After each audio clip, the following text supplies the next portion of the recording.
My approach is to take our everyday experience of money and go from there into the system, and hopefully by doing that to show people there are chronic endemic problems in the system. So where does our money come from? That's a good question to start with. And our money is, for all intents and purposes, our medium of exchange. We buy and sell stuff, and we earn it, save it, lend it, and so on. And it comes in two forms as far as we, the users, are concerned. Physical cash, stuff in your pocket, your wallet, still quite widely used for pubs, corner shops, small everyday purchases.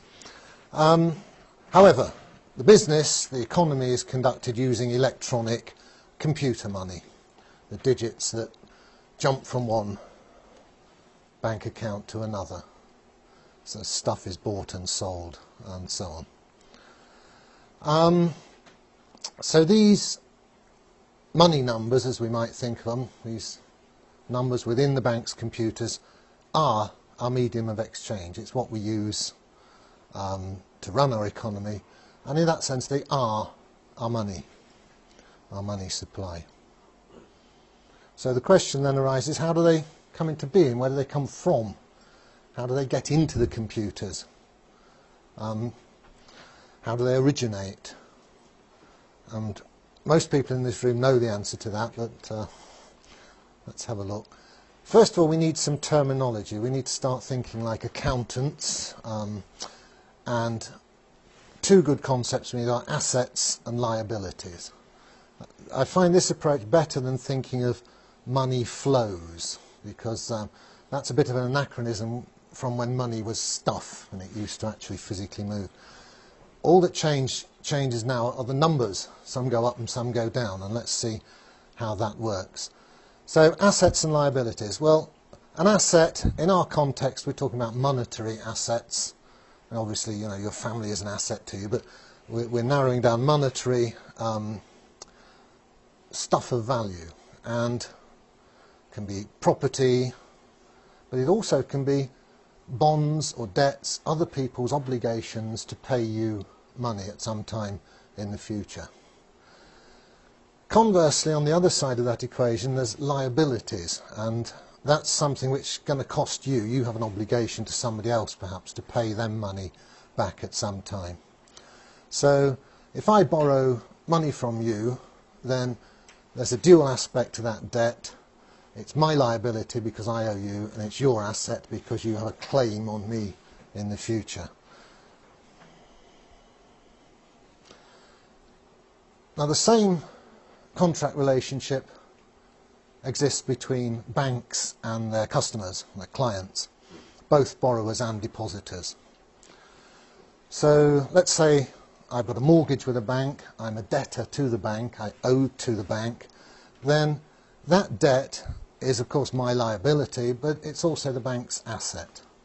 The bank treats it as a piece of wealth, something of value to the bank.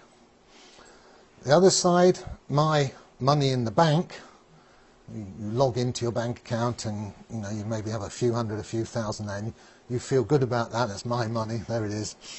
Well, that's not quite how it is.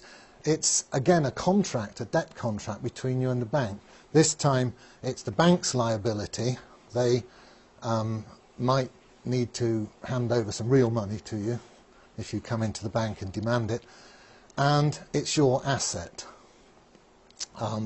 So because you've put your money in the bank, what's actually gone on in law, in contract, is that you've lent it to the bank. The bank now has use of it. It's not your cash anymore. So try to think in terms of assets, liabilities and contracts between parties.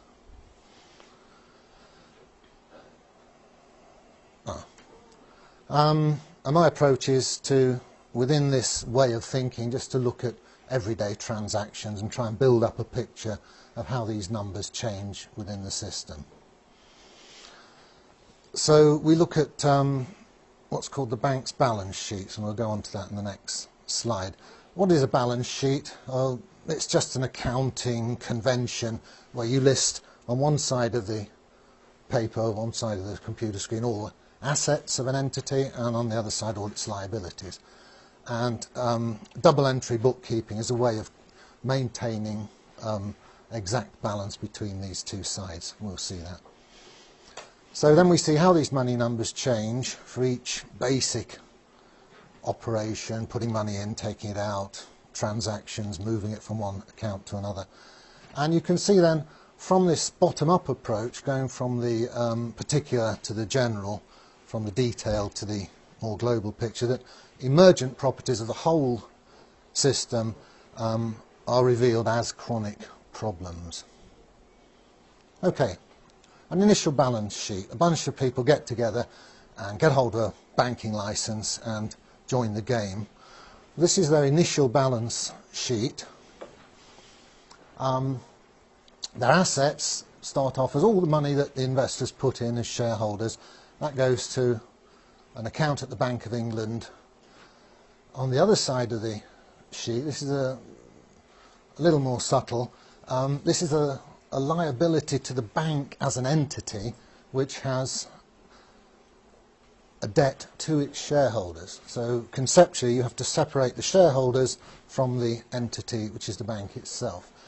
And the initial liability of the bank is what's called the shareholders' capital account.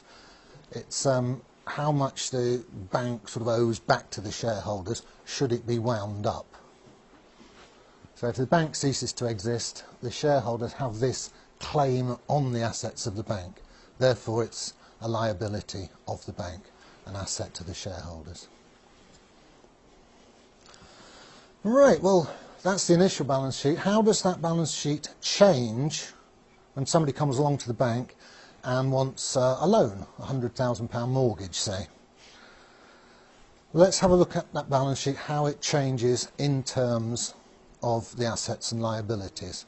Because remember, all the balance sheet is a snapshot of the current state of play of the bank, what its, how its assets and liabilities change over time. So here's an event, a basic event. Somebody takes out a mortgage. What happens to the balance sheet?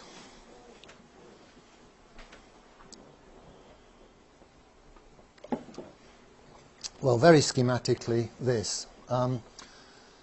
The bank's assets go up 100,000 because this person who walked in the door now owes the bank £100,000, which wasn't owed to the bank before. So the bank's got £100,000 extra assets to what it had before the event.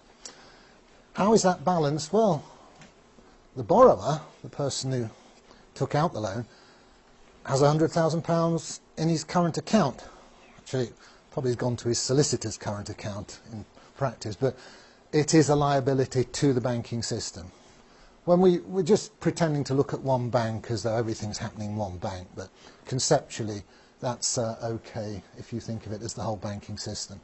Obviously you might borrow from one bank and deposit it in another, but with a combined view of the multiple balance sheets of the banks, you can represent it schematically as this. So what's happened here is somebody in the bank has approved the loan and has just typed in £100,000 onto the asset side of the bank's balance sheet, however that's represented in the computers, and has typed in £100,000 into the current account of whoever's going to receive the money. There's no stuff has moved, two numbers have changed. That's it. So we can say that debt and money are birth twins. They come into existence together. When a new loan is made, the debt and the money come into being in equal measure on opposite sides of the balance sheet. So the balance sheet is expanded in tandem, new accounting entries of debt numbers and money numbers. You've got a lot of debate on the internet and so on. The official view is that the bank isn't sort of moving any money, it's extending credit. Well, you can look at it that way, but in a pragmatic sense, as money users, we've got these numbers We just borrowed them from the bank. New numbers have sprung up in our account, and we can spend them. They're perfectly good. In a strong sense, they are money. They are a medium of exchange. Ask yourself, what's in your bank account? I got that from that advert that was going around at the time. What's in your wallet?